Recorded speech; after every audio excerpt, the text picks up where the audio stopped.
कहानी नीरू की है। पंजाब की नीरू की शादी दिल्ली के राहुल से होती है। दिल्ली कितना बड़ा शहर है ना, लेकिन आप लोगों का घर तो बहुत छोटा है। हमारे पंजाब में तो ये बड़े बड़े घर होते हैं कि मजा ही आ जाता है। कोई बात नहीं नीरू, मैं भी तुम्हारे लिए बहुत बड़ा मकान बनाऊंगा बहुत जल्दी।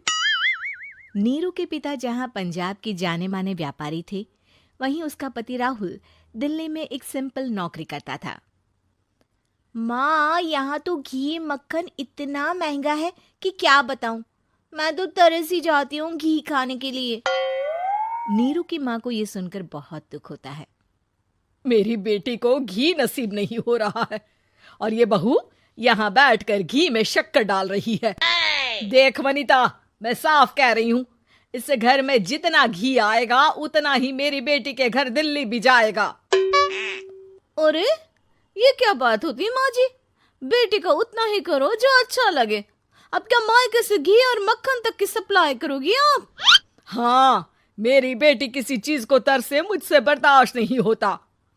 अब क्या था, नीरू के मायके में 2 किलो घी आता तो 2 किलो दिल्ली जाता नीरू के पास। एक दिन, माँ बड़ी गर्मी पड़ती है दिल्ली में। इस घर में तो एक ही एसी है और वो भी ड्राइंग रूम में। सारा परिवार एक ही कमरे में सोता है। हाँ बेटा, वो तो हर घर की कहानी है। यहाँ भी एक ही एसी है। अरे बिल इतना आता है कि क्या बोलूं। तभी वहां राकेश आ जाता है। माँ, थोड़ी देर में यहाँ कुछ प्लम्बर आएंगे मेरे कमरे में एसी लगाने। जरा ध्यान से लगवा देना ना माँ। ओए, ऐसे कैसे तेरे कमरे में एसी लगेगा? हाँ राकेश, एक बार बात तो कर लेता। अरे पापा, वो वनिता को गर्मी में नींद नहीं आती। ड्राइंग रूम में सबके साथ सोने में वो अनकंफर्टेबल है, इसलिए। अरे पूरे परिवार के साथ वहां तेरी बहन नीरू भी तो सोती है। वो नहीं हो रही क्या अनकंफर्टेबल? समझ रहा है ना? अगर एसी लगेगा तो एक दिल्ली में तेरी बहन के कमरे में भी लगेगा, तभी तू लगा सकेगा। राकेश वनिता को सारी बात बताता है। वनिता करती भी क्या, मन मार कर बैठ जाती है। माँ, ये लोग ठीक नहीं है, क्या करूं मैं? अरे बेटी, यहाँ आ जा, तू यहाँ आकर रह ले। अरे छोड़ दे ऐसे पति को। कैसे छोड़ दूं माँ? समाज क्या कहेगा, लोग क्या कहेंगे? वैसे भी मेरा एक बेटा है मयंक। अरे हटा बेटा, तेरी उम्र ही क्या है? इतनी परेशान रहेगी तो काम कैसे चलेगा? खैर, बात आई गई हो जाती है। माँ को लगता है कि नीरू ठीक है, तो वहीं नीरू के मन में एक ही लाइन चल रही होती है, यहाँ आजा।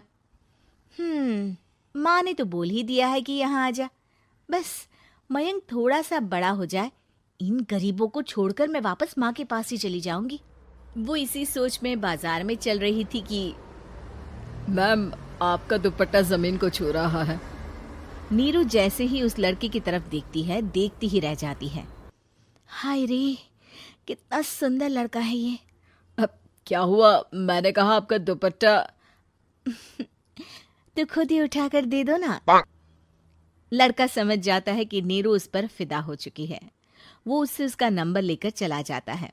अब क्या था, नीरू और रोहित में लगातार बातें होने लगती है। मैं हरियाणा का रहने वाला हूँ, यहाँ एक बड़ी कंपनी का मैनेजर हूँ। अच्छा, और कितने बच्चे हैं तुम्हारे? बच्चे? अरे मेरी तो शादी भी नहीं हुई है। तुम बताओ, शादी करोगी? नीरू शर्मा जाती है। अब लेकिन मैं तो पहले से ही शादीशुदा हूँ। मुझे फर्क नहीं पड़ता, बस तुम शादी कर लो। भाग चलते हैं, बहुत पैसे वाला हूं मैं, हमेशा खुश रखूंगा तुम्हें। नीरू रोहित से मिलकर सारा प्लान बना लेती है और फिर एक दिन घर से भाग जाती है। दोनों शादी कर लेते हैं। शादी के बाद, क्या बात है नीरू, तुम्हें परेशान सा देखता हूँ, सब ठीक तो है ना? हाँ हाँ, सब ठीक है।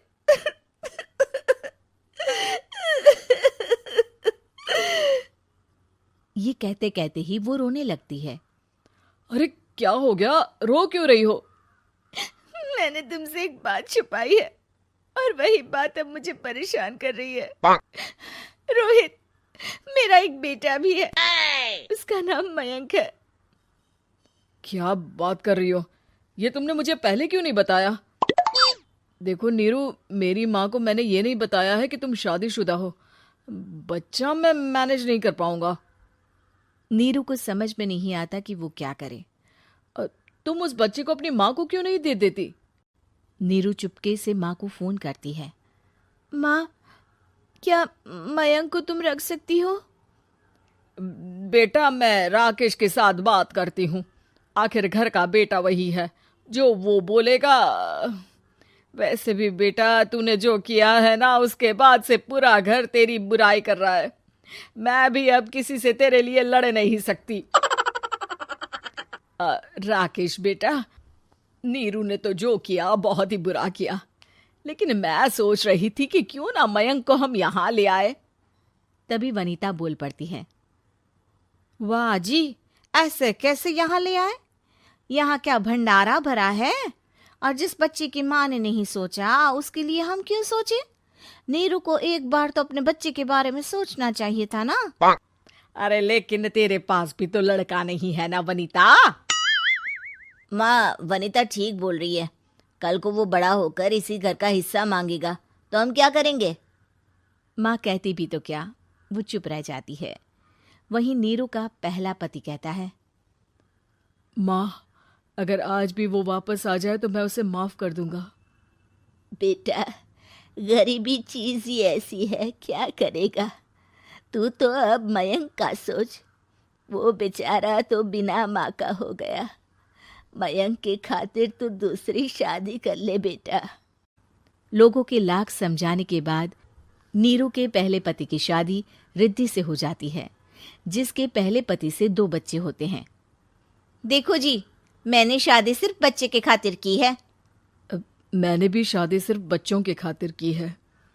वहीं नीरू के दूसरे पति के मन में ये बात घर कर जाती है कि नीरू एक मासूम बच्चे को उसके खातिर छोड़ कर आई है।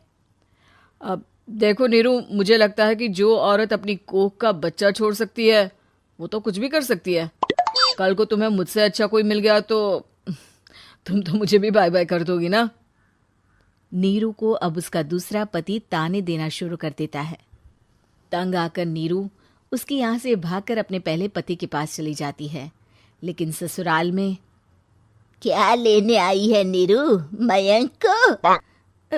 नहीं नहीं सासू माँ, मुझसे गलती हो गई, मुझे माफ कर दीजिए। नीरू, अब वक्त खत्म हो गया है, मेरी शादी हो चुकी है। तो छोड़ दो ना उसे, हमारा बच्चा है। मैं आपको अपनी माँ नहीं मानता, मेरी नहीं मान तो बात अच्छी है। नीरू मयंक की बात सुनकर समझ जाती है कि उसके पास अब ना आसमान रहा ना ही जमीन।